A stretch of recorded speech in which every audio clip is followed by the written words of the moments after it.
ইরানের পরমাণু কেন্দ্র নাতানজ আর ফোর্ডো এখন আমেরিকার দুঃস্বপ্ন।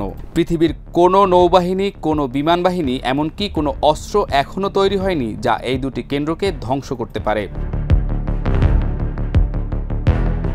যুক্তরাষ্ট্রের হাতে রয়েছে ভূভেদ্য বোমা, যা মাটির নিচে ঢুকে বিস্ফোরণ ঘটাতে পারে। কিন্তু এই অস্ত্র দিয়েও ফোর্ডো ধ্বংস করা সম্ভব নয়। শুধু যুক্তরাষ্ট্র নয়, বিশ্বের কোনো বাহিনীর পক্ষেই এই দুটি স্থাপনায় ঢুকে হামলা চালানো সম্ভব নয়। তাই আজও অক্ষত নির্ভীক দাঁড়িয়ে আছে নাতানজ আর ফোর্ডো।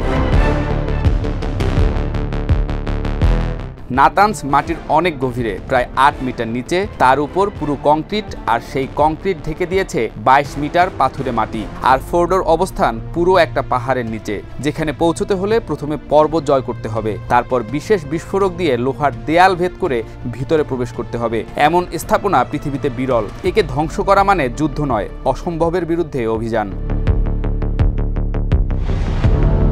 এই শক্তির ভয়েই এত উদ্বিগ্ন আমেরিকা, কারণ ইরানকে থামানো যাচ্ছে না। একের পর এক নিষেধাজ্ঞা দিয়েও না, ড্রোন দিয়ে বিজ্ঞানী হত্যা করেও না, স্যাবোটাজ করেও না। অন্যদিকে এই অদম্য প্রতিরোধী খামেনির মুখে ফুটিয়ে তোলে আত্মবিশ্বাসের হাসি।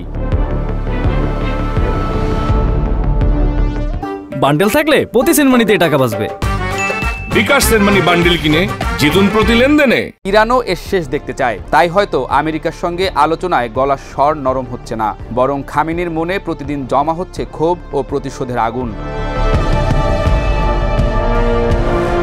এই দ্বন্দ্বের শিকড় ছড়িয়ে আছে অতীতের গর্ভে। 1979 সালের ইরানি বিপ্লব, তেহরানে মার্কিন দূতাবাস দখল, এরপর যুক্তরাষ্ট্রের নিষেধাজ্ঞা, হামলা, সাইবার হামলা, সব মিলিয়ে এই সম্পর্ক আজকের দিনে দাঁড়িয়ে পুরোপুরি অবিশ্বাস আর বিরূপতায় মোড়ানো। ইরান বলে, আমরা পরমাণু অস্ত্র তৈরি করব না, কিন্তু প্রযুক্তি আমাদের অধিকার। যুক্তরাষ্ট্র বলে, তোমরা অস্ত্র তৈরি না করলেও সেই ক্ষমতা তোমাদের হাত থেকে কেড়ে নিতে হবে। এই জায়গা থেকেই শুরু হয় এই সংঘাতের নতুন অধ্যায়। সম্প্রতি ওমানে বসেছে এই দুই দেশের আলোচনার টেবিল। গোপনে দোভাষীদের মাধ্যমে বিনা ক্যামেরায় হয়েছে কথোপকথন। যুক্তরাষ্ট্র চায় ইরান যেন 60% ইউরেনিয়াম সমৃদ্ধকরণ বন্ধ করে, আন্তর্জাতিক পর্যবেক্ষক ফিরিয়ে আনে। ইরান বলে, তোমরা প্রথমে নিষেধাজ্ঞা তুললে, তারপর আমরা চিন্তা করব। আলোচনা হয়েছে, কিন্তু সমাধান আসেনি, কারণ কথা হচ্ছে অস্ত্রের, কিন্তু পেছনে বাজছে আধিপত্যের লড়াইয়ের বাজনা। তবে একটাই সত্য, ইরান এখন সেই অবস্থানে যেখানে তাকে সামরিকভাবে ঠেকানো কঠিন। তারা জানে চাইলেই আরেকটা পরমাণু বোমা বানাতে পারবে, কিন্তু প্রশ্নটা বোমা বানানোর নয়, প্রশ্নটা হলো কে কাকে নতজানু করতে পারবে। এখন সিদ্ধান্ত আমেরিকার। তারা কি আবার নতুন করে চুক্তির পথে যাবে, নাকি সামরিক হামলার ঝুঁকি নেবে? এখন প্রশ্ন ইরানের, তারা কি নিজেদের এই শক্তিকে কূটনৈতিকভাবে ব্যবহার করবে, নাকি তৈরি করবে মধ্যপ্রাচ্যের নতুন আতঙ্ক? নতুন কোনো যুদ্ধ নয়, বরং এক ঠান্ডা আগুনের লড়াই চলছে মধ্যপ্রাচ্যের বুকে, যেখানে গর্জন নেই কিন্তু দহন আছে। আর এই দহনের কেন্দ্রে আছে ইরানের গোপন ল্যাব, পাহাড়ের নিচে লুকানো ফোর্ডো, আর খামেনির নীরব হাসি।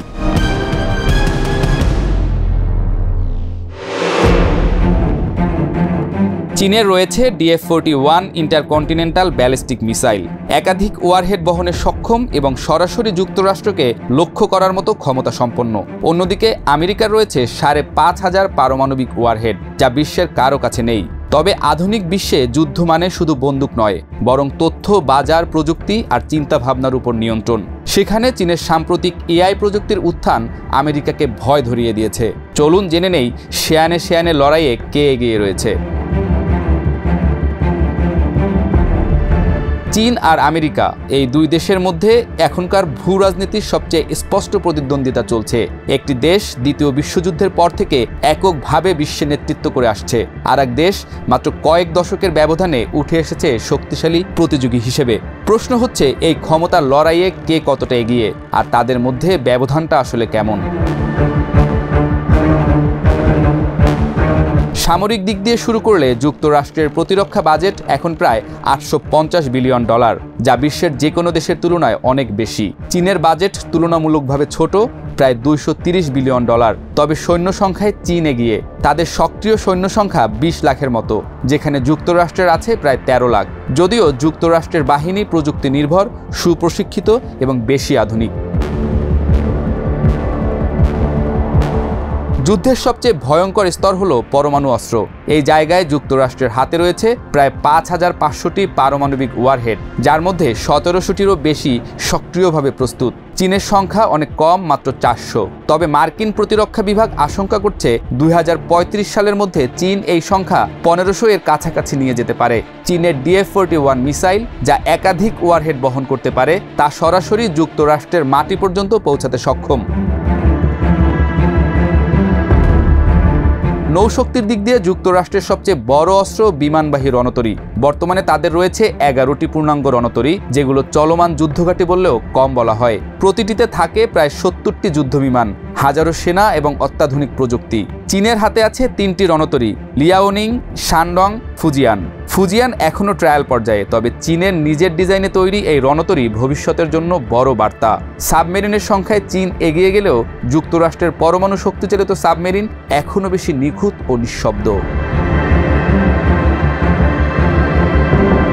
আকাশে আধিপত্যে এখনও যুক্তরাষ্ট্র অনেক দূর এগিয়ে। তাদের হাতে রয়েছে F-20 র্যাপটর, F-35 লাইটনিং 2 এর মতো স্টেলথ যুদ্ধবিমান, B-2 স্পিড বোমারু বিমান এবং অত্যাধুনিক ড্রোন। চীন তৈরি করেছে J-20 স্টেলথ ফাইটার, যা নিয়ে তারা অনেক উচ্চাশা পোষণ করলেও প্রযুক্তিগত মানে এখনও যুক্তরাষ্ট্রের সমকক্ষ নয়। তবে চীন ড্রোন প্রযুক্তিতে দ্রুত এগোচ্ছে, বিশেষ করে তাদের উইং লং সিরিজ বিভিন্ন দেশে বিক্রিও করছে। আজকের যুদ্ধে অস্ত্র মানেই শুধু গোলাবারুদ নয়, এখন যুদ্ধ হয় ইন্টারনেটে, তথ্যের ভেতর দিয়ে। সাইবার স্পেসে যুক্তরাষ্ট্রে রয়েছে শক্তিশালী সাইবার কমান্ড, যারা বিশ্বের সবচেয়ে বড় সাইবার নিরাপত্তা ইউনিটগুলোর একটি। চীনের PLA স্ট্র্যাটেজিক সাপোর্ট ফোর্স একইভাবে সক্রিয়। মহাকাশেও এখন প্রতিযোগিতা শুরু হয়েছে। আমেরিকা ২০১৯ সালে তৈরি করেছে পূর্ণাঙ্গ মহাকাশ প্রতিরক্ষা বাহিনী। নাসা ছাড়াও এখন তারা সামরিক দিক থেকে মহাকাশে সক্রিয়ভাবে অংশ নিচ্ছে। অন্যদিকে চীন তৈরি করেছে নিজস্ব মহাকাশ কেন্দ্র, তিয়াঙ্গং মহাকাশ কেন্দ্র। আন্তর্জাতিক সহযোগিতা ছাড়াই তারা সেখানে গবেষণা চালাচ্ছে। ২০০৭ সালে কক্ষপথে একটি পুরনো উপগ্রহ ধ্বংস করে চীন প্রথমবারের মতো মহাকাশে তাদের সামরিক সক্ষমতা প্রকাশ করে।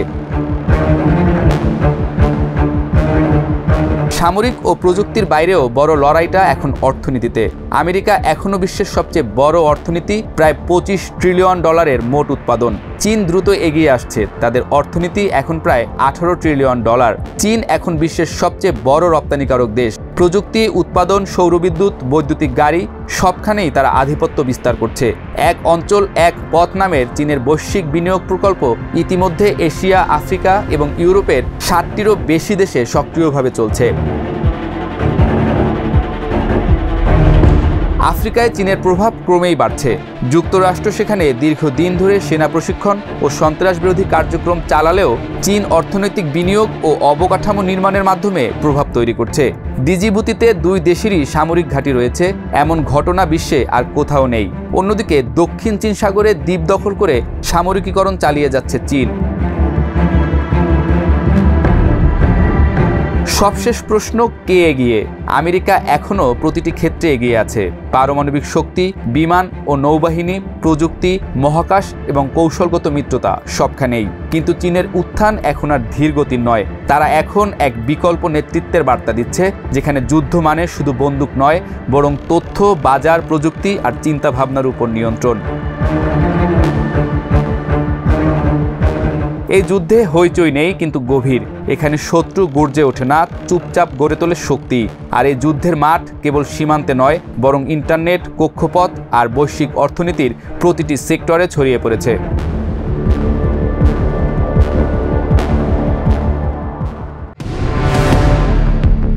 হামাসের কাছে এখন 59 জন ইসরায়েলি জিম্মি রয়েছে, যাদের মধ্যে 24 জন জীবিত রয়েছে বলে বিশ্বাস করে ইসরায়েল। আর জিম্মি এসব ইসরায়েলিদের জন্য বড় ধাক্কা খেয়েছে নেতানিয়াহু।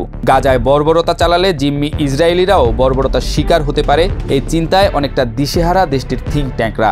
এরই মাঝে হামাসের কাছে জিম্মি ইসরায়েলিদের ফিরিয়ে আনার ব্যবস্থা করার দাবিতে নেতানিয়াহুর বিরুদ্ধে বিদ্রোহ ঘোষণা করেছে IDF এলিট স্পাই ইউনিট।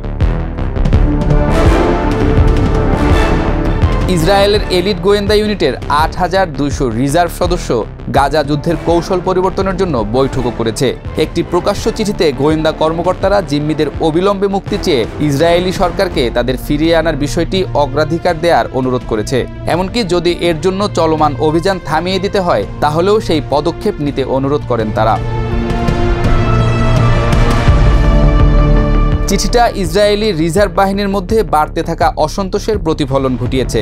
বিশেষ করে দেশটির এলিট ইউনিটের প্রায় ৮,৫০০ বর্তমান ও সাবেক সদস্য এই বিদ্রোহে সামিল হয়েছে, যারা মূলত তাদের প্রযুক্তিগত এবং গোয়েন্দাগিরিতে বিশেষ দক্ষতার জন্য পরিচিত। ইসরায়েলি সংবাদ মাধ্যম কার্নির প্রতিবেদনে জানানো হয়েছে, হামাসের হাতে জিম্মিদের যে কোনো কিছুর বিনিময়ে ফিরিয়ে আনতে স্বাক্ষরকারীদের মধ্যে শত শত রিজার্ভ সৈন্য এবং সাবেক অফিসার ছিলেন। চিঠির বার্তাটি পরিষ্কার ছিল, আমরা বিশ্বাস করি যে ব্যক্তিগত ও রাজনৈতিক স্বার্থ এখন সংঘাতকে এগিয়ে নিয়ে যাচ্ছে। স্বাক্ষরকারীরা জোর দিয়ে বলেন, যুদ্ধ এখন জাতীয় নিরাপত্তার চেয়ে রাজনৈতিক এজেন্ডা পূরণের জন্য ব্যবহৃত হচ্ছে।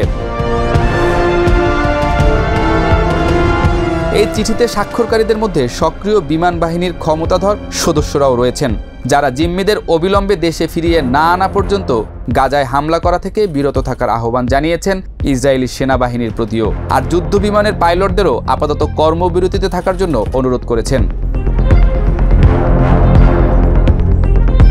এদিকে এই চিঠিগুলো ইসরায়েলের জনসাধারণের মাঝেও ব্যাপক প্রভাব ফেলেছে, তবে বিতর্কও তৈরি করেছে। কেননা গাজায় আক্রমণ করে শিশুসহ হাজার হাজার মানুষকে হত্যা করছে ইসরায়েলি বাহিনী। তখন কেন তাদের মানবতা জেগে ওঠেনি?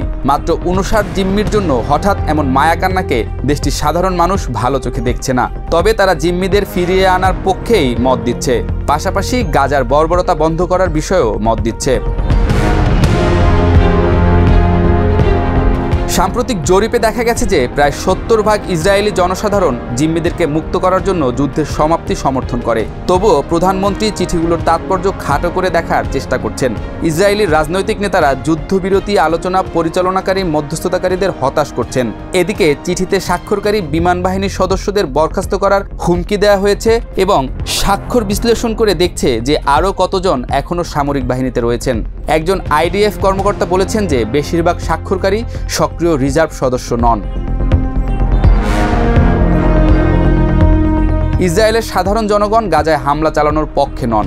বেশিরভাগ সাধারণ মানুষই মনে করে বর্বরতা কোনো সমাধান এনে দিতে পারে না। তারপরও নেতানিয়াহু অনেকটা জেদ করেই এটা করছে। অবশ্য মিশর ও কাতার যুদ্ধবিরতির মধ্যস্থতাকারী হিসেবে এরই মাঝে কাজ শুরু করে দিয়েছে। ইসরায়েলের যুদ্ধবিরতির চিঠি নিয়ে ফিলিস্তিনের প্রতিনিধিদের সঙ্গে আলোচনা চলছে। তবে হামাস এই শর্ত সাপেক্ষে যুদ্ধবিরতি প্রত্যাখ্যান করেছে। আর তখনই আলোচনা এসেছে হামাসের কাছে জিম্মি ৫৯ ইসরায়েলের বিষয়টি। এখন দেখা যাক যুদ্ধবিরতিতে গিয়ে জিম্মিদের ফিরিয়ে আনতে পারে কিনা ইসরায়েল।